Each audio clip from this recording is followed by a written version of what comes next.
So let's start with the question number 1 जो हमने last time अपना पढ़ा था. हमने लास्ट क्वेश्चन सॉल्व किया था. Now will be gonna solving question number 1 and 2. Okay, so the given diagram shows the diameter of a copper wire measured by a screw gauge. Okay, with the help of the reading shown in the diagram, calculate the diameter of the copper wire in scientific notation. Scientific notation means exponent -4, exponent -3 में आप लिखें. ठीक है, सबसे पहले तो आप गौर से देखें, इन्होंने कहा है कि डायमीटर बताओ. तो देखें, डायमीटर निकालने का एक ही सबसे पहला तरीका है. First of all we want to know main scale reading. Okay, main scale reading, और it is also known as the exponential part.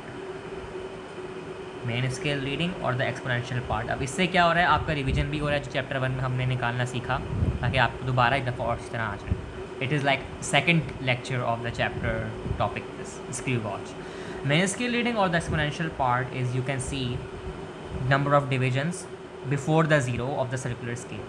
Circular scale का ज़ीरो है ये, तो इससे पहले जो आपके number of divisions हैं 1, 2 और तकरीबन ये आपका 3 और 1, 2 और ये ज़ीरो की लाइन है. तो इससे पहले जो हमारा डिवीज़न है, लेट मी चेक, 1, 2 और ये मेरे पास 2.5. ज़ीरो से पहले जो आप लाइन चेक करें दैट इज़ 2.5. ओके, 1, 2 एंड 3 से पहले ये जो 3 लाइन है आपकी, let me mark it again, ये जो थर्ड लाइन है आपकी, इससे पहले जो ज़ीरो से पहले जो एक लाइन जा रही है that is 2.5. So 1, 2 and 2.5. So the main scale reading is the 2.5 millimetre. Circular scale reading की बात की जाए, सर्कुलर स्केल रीडिंग की अगर बात की जाए, विच इज़ द फ्रैक्शनल पार्ट, जो कि आपका 45 से पहले है 44, जो आपकी कोइंसाइड कर रही है ज़ीरो से मेन स्केल रीडिंग से. Okay, that is the 44 times 0.01, which is the least count of the screw gauge. It is the least count, 0.01. So you will get 0.44 millimeter. Okay, and yeah, तो अगर आपको उसका diameter चाहिए, for diameter you can check main scale MSR plus circular scale CSR. So you will got main scale which is 0.44 plus 2.5, so you will get 2.94 millimeter, or you can write like this into exponent form, 2.94 into exponent, because diameter is in meter, so exponent -3 meter is the diameter of this copper wire. Okay, in scientific notation. So I hope you got the point. अब समझ आ गया होगा आपको किस तरह निकालते हैं. Okay, so speed time graph वाला हम करते हैं question solve. So a speed time graph for a car travelling on a straight road is shown below. Okay, what is the distance travel during the first 15 seconds. Okay, distance का मतलब ये है, यहाँ पर मैं एरिया निकाल लूँ. मैंने ग्राफिकल एनालिसिस में सिखाया था area of a triangle. Triangle का क्यों, परपेंडिकुलर ड्रॉप करो 15 सेकेंड पर, it is becoming triangle. That से मतलब ट्राइंगल बन रहा है ये परपेंडिकुलर ड्रॉ करने से. परपेंडिकुलर यानी कि area of triangle is the half base times height. So I can write half 1/2 times base which is 15 times height which is 20. आप देख सकते हैं यहाँ पे आपकी जो है 20 पर आ रहा है परपेंडिकुलर. सो अगर आप इसको पूरे को सॉल्व करेंगे तो distance you will get d is equal to 150 metres. Okay, this is correct. Number 2 is, it is asking what is the deceleration during the last 10 seconds. अब deceleration का यहाँ पे मतलब देखो, इसका मतलब we have to find the slope. आप maths के स्टूडेंट हो, you know how to calculate the slope. x1, y1, तो इसके जो कोऑर्डिनेट्स हैं मेरे पास 10 सेकेंड्स पर अगर आप देखें, एक तो मेरे पास है हाईएस्ट डिग्री टर्म. सो अगर मैं चाहूँ तो बिल्कुल इनिशियल मैं ले लेता हूँ 10 सेकेंड्स को, यानी कि x1 मेरे पास होना चाहिए एटलीस्ट 45 और y1 मेरे पास होना चाहिए 10, ठीक है ना। x1 मैंने ले लिया 45 और y1 मैंने ले लिया 10, कि कोई भी आप पॉइंट ले सकते for deceleration, but it ask for last 10 seconds. तो लास्ट 10 सेकेंड्स के लिए मैं ये बता सकता हूँ कि मैंने 10 अपना y लिया, यानी कि y यानी कि ये वाला y स्पीड, और 45 सेकेंड से मैंने इसकी x1 ली, यानी कि x1 मेरे पास 45 है, y1 मेरे पास 10 है। सिमिलरली x2 और y2 अगर मैं देखूँ तो x2 मैं कह सकता हूँ इट इज़ 55, मैंने यहाँ पर अब 55 because this is the lowest point over here, और जब लोएस्ट पॉइंट पर आ गया यानी कि मेरी एक्सेलरेशन हो गई 0। सो अब मैं कैलकुलेट कर सकता हूँ डिसेलरेशन। तो 45 इस तरह करेंगे अब हम कि स्लोप निकलती है y2 minus y1 over x2 minus x1। तो स्लोप किस तरह निकलेगी यहाँ पर, y2 0 माइनस y1 10, x2 55 था, x1 था 45, तो मेरे पास डिसेलरेशन आएगी सबको डिवाइड करने के बाद -10 ओवर 10, और it will become deceleration is -1 metre पर सेकेंड स्क्वायर। ओके, क्योंकि हमेशा रिटार्डिंग एक्सेलरेशन होती है, so it will always negative. Number 3 part हमसे पूछ रहा है, क्योंकि देखो मैंने कोई भी एक पॉइंट्स को कंसिडर किया, मैंने पहले 45 लिया और उसका मैंने एक्स कोऑर्डिनेट लिया, सॉरी एक्स कोऑर्डिनेट मैंने 45 लिया, उसका वाई कोऑर्डिनेट मैंने 10 लिया। 55 मैंने इसका, क्योंकि इसने लास्ट 10 सेकंड का पूछा था, यानी कि डिसेलरेशन हमारी 55 पे आके 0 होगी, तो इसलिए मैंने 55 यहाँ पर लिखा और वाई कोऑर्डिनेट मैंने इसका 0 लिया। ये तो ऑब्वियस है ना, कॉमन सेंस वाली बात है। 55 के बाद मैं 0 हाइट लूँगा ना इसकी स्पीड। अब ये पूछ रहा है what is the average speed of the whole journey, ठीक है ना। एवरेज स्पीड का मतलब है यहाँ पर टोटल डिस्टेंस जो हमने निकाला था, so that was about, wait a minute, so whole journey के लिए अब ये कॉन्सेप्ट बहुत ज़रूरी है। एवरेज स्पीड इसने पूछी है होल जर्नी की, तो उससे पहले मैं निकालूंगा टोटल डिस्टेंस। टोटल डिस्टेंस क्यों, क्योंकि मैंने अभी सिर्फ राइट एंगल ट्राइंगल का मैंने निकाला है डिस्टेंस, मैंने पूरे उसका नहीं निकाला जर्नी का। तो इसके लिए मैं करूँगा टोटल डिस्टेंस के लिए पहले मैं एरिया ऑफ रेक्टेंगल निकालूंगा, which is length multiply by breadth, so it will become 20 multiply by 20 is equal to 400, okay, और half times breadth times h is equal to half times 20 times 20। अब यहाँ पर मैंने क्या किया, 20 मैंने एक पॉइंट ले लिया और 20 मैंने एक पॉइंट ले लिया, तो मैंने इससे हाफ निकाल लिया, तो इट विल बिकम अगेन ये मेरे पास 200 होगा, 200 प्लस 400 विच इज़ 600, 600 प्लस 150 जो हमने यहाँ पे निकाला था प्लस 150, टोटल डिस्टेंस आपका आएगा 750 मीटर्स टोटल डिस्टेंस। तो एवरेज स्पीड कैसे निकालेंगे, total distance 750 divided by whole time कितना रहेगा 55 seconds divided by 55, so you will get average speed of 55, sorry 55 नहीं, इसको डिवाइड करेंगे, सो आई गेस आपके पास आंसर आना चाहिए 750 डिवाइडेड बाय 55, 13.6 मीटर पर सेकेंड आपके पास एवरेज स्पीड आनी चाहिए of the whole journey. Okay, so I hope you got the points, क्योंकि पहले हमने हाफ डिस्टेंस निकाला था, फिर हमने स्लोप निकाल के उसकी डिसेलरेशन मालूम की -1 मीटर पर सेकेंड स्क्वायर, फिर हमने रेक्टेंगल के लिए हमने दोबारा की, तो 20 हमने यहाँ पर कंसिडर की थी इसकी बेस, सॉरी हाइट, तो मैंने बेस भी इसकी 20 की, क्योंकि आपको पता है दोनों सेम होती हैं राइट ट्रायंगल और रेक्टेंगल में।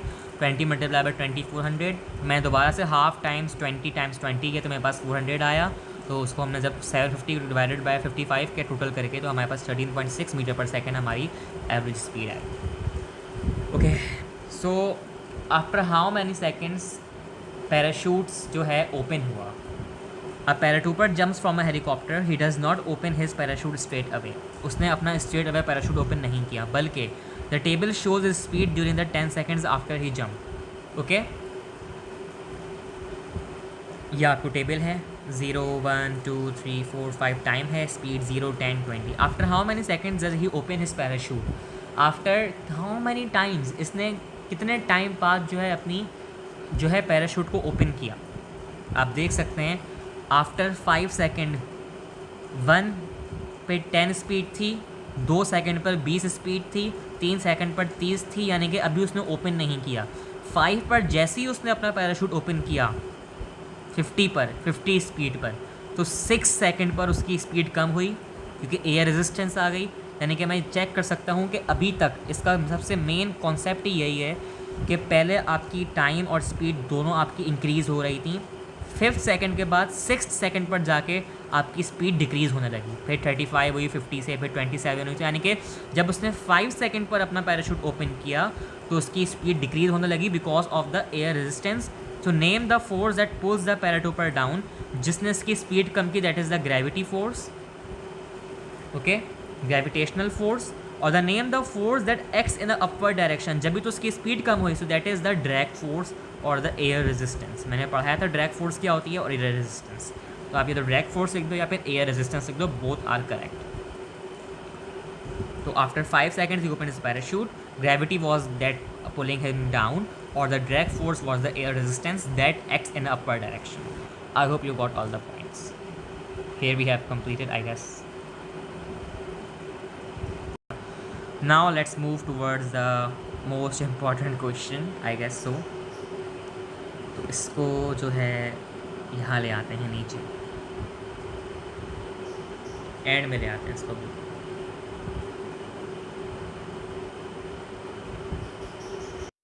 So, consider the above figure and find out the net force which is accelerating the car, acceleration of the car, the coefficient of friction between the car and the road. Oh my god, very very easy question, सिर्फ simple formula लगाने हैं। मास देखो picture में क्या दिया हुआ है, 800 kilogram. Force from the engine, जो इंजन से फोर्स लग रही है, फोर्स फ्रॉम द इंजन, इसको FE कर लो, टू द राइट, जो राइट की तरफ लग रही है, that is the normal force 1500 newton. Friction force भी दी हुई है भाई, friction force is 500 newton, okay. To find the acceleration of the car, ठीक है ना, द नेट फोर्स सबसे पहले हम निकालेंगे नेट फोर्स, ओके, क्योंकि नेट फोर्स निकालेंगे जब भी हम एक्सेलरेशन निकालेंगे। To the net force which is accelerating the car, okay okay okay. तो नेट फोर्स पहले निकालने को दी हुई हमें, तो let's calculate the net force. आपको पता है नेट फोर्स कैसे निकलती है, difference between the force from engine minus frictional force.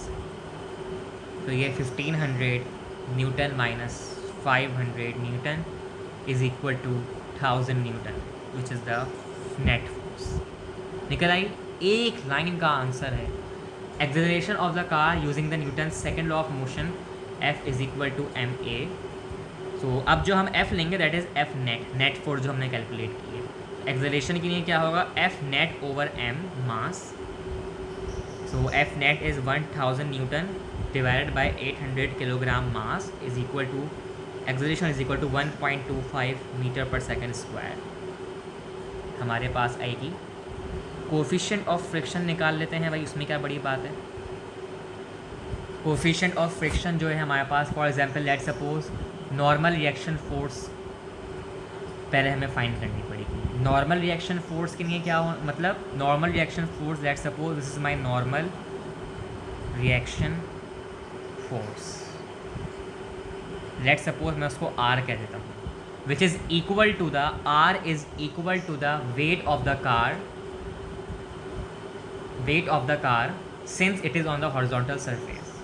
तो R is equal to normal force मैं निकालूंगा, वेट की, जब भी वेट की बात आएगी तो मैं उसके साथ ग्रेविटी की वैल्यू पुट करूँगा। तो R is equal to mg normal force. Normal force is equal to mass था मेरे पास 800 टाइम्स 9.8 मीटर पर सेकेंड, ग्रेविटी की वैल्यू, नॉर्मल फोर्स मेरे पास आएगी 7840 न्यूटन। नॉर्मल फोर्स आ गई। कोफिशिएंट ऑफ फ्रिक्शन जिसको हम म्यू से डिनोट करते हैं, मैंने सिखाया था म्यू का मतलब is equal to friction force divided by normal force. Friction force आई थी 500 न्यूटन, नॉर्मल फोर्स आई थी 7840 newton. Frictional force is equal to 0.064। Net force 1000 newton, acceleration 1.25 metre पर second square, coefficient of friction 0.064, और you can write 6.4 into exponent minus 2, okay, this is the coefficient of friction। ये question भी solve हो गया हमारा। और बोलो, ERQ का आपने क्वेश्चन नंबर 6 का पार्ट ए बिल्कुल सही सॉल्व किया था, पार्ट बी सॉल्व कर लेते हैं ताकि इसमें भी कोई भी हमारे पास मसला ना हो। पार्ट बी की तरफ आ जाते हैं। Two vehicles, a sports bike and a car of masses 325 kg and 1754 kg respectively, are moving with different velocities. Number 1, different velocities. Find the momentum of the sports bike at the speed of 140 km per hour. Speed they the. Find the velocity of the car. Momentum of both of the vehicles is same. अब सबसे पहले हम बनाएंगे data. ERQ part B जो आपने नहीं किया था, आपने उसकी जगह पार्ट ए किया था। Mass of sports bike is equal to 325 kilogram. Mass of car is equal to 1754 kilogram. Speed of sports bike, अब मैं स्पीड ऑफ स्पोर्ट्स बाइक के लिए वी बाइक लिख देता हूँ, 140 kilometre per hour. Converting speed सबसे पहले 140 किलोमीटर या 140 किलोमीटर पर आवर को सबसे पहले हम कन्वर्ट करेंगे मीटर पर सेकंड में। किस तरह करेंगे? 140 टाइम्स 1000 डिवाइडेड बाय 3600, तो आंसर आपके पास आएगा speed of the bike in meter पर सेकंड 38.89 मीटर पर सेकंड स्पीड आएगी आपकी। याद है कन्वर्ट करना सिखाया था मैंने। मोमेंटम के लिए P is equal to mv। P of the bike, momentum of the bike is 325 mass multiplied by velocity 38.89। अब बहुत से बच्चे 140 यूज़ करेंगे, नो पहले कन्वर्ट करना पड़ेगा मीटर पर second. Momentum of the bike is 12638.25 meter पर सेकंड, सॉरी किलोग्राम मीटर पर second is the unit of momentum. दोबारा सही से लिख देता हूँ, ज़रा गंदा लिख दिया था मैंने। Momentum of the bike is equal to 12638.25 kilogram पर metre, sorry kilogram multiply by metre पर सेकंड। किलोग्राम इंटू मीटर पर second is the unit of momentum. ये आ गया वेलोसिटी ऑफ द कार। अगर दोनों का मोमेंटम सेम है तो it means momentum of the car is equal to momentum of the bike. Question में यही का बात की जा रही है हमसे कि दोनों का अगर मोमेंटम सेम है तो वेलोसिटी निकाल लो। बहुत ही आसान बात है। Law of conservation of momentum लगेगा m1v1 is equal to m2v2। Momentum of the car is mass m1 1754 kilogram, जो उसका मास था कार का, मल्टीप्लाई कर दो उसकी वेलोसिटी जो कि अननोन है। Momentum of the bike 12638.25 kilogram meter पर सेकेंड। अब यहाँ पर दोबारा वेलोसिटी को मल्टीप्लाई नहीं कराऊंगा, मोमेंटम में ऑलरेडी निकाल चुका हूँ।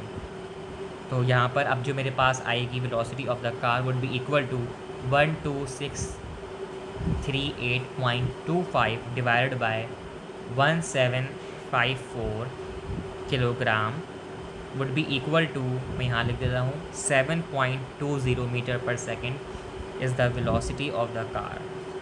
अब यहीं से हमें वेरीफाई हो रहा है कि वेलोसिटी ऑफ द कार कम होगी क्योंकि कार का मास ज़्यादा है, और वेलोसिटी ऑफ द बाइक ज़्यादा होगी क्योंकि वेलोसिटी मास इसका ज़्यादा है, कम है सॉरी बाइक का। तो अगर बाइक की वेलोसिटी आई थी 38.89 जो कि ज़्यादा है, और कार की अगर आ रही है 7.20, सो इट इज़ ऑब्वियस दोनों में डिफरेंस है। So here we have completed the paper 2 of the physics with proper solutions. I hope you got all the points.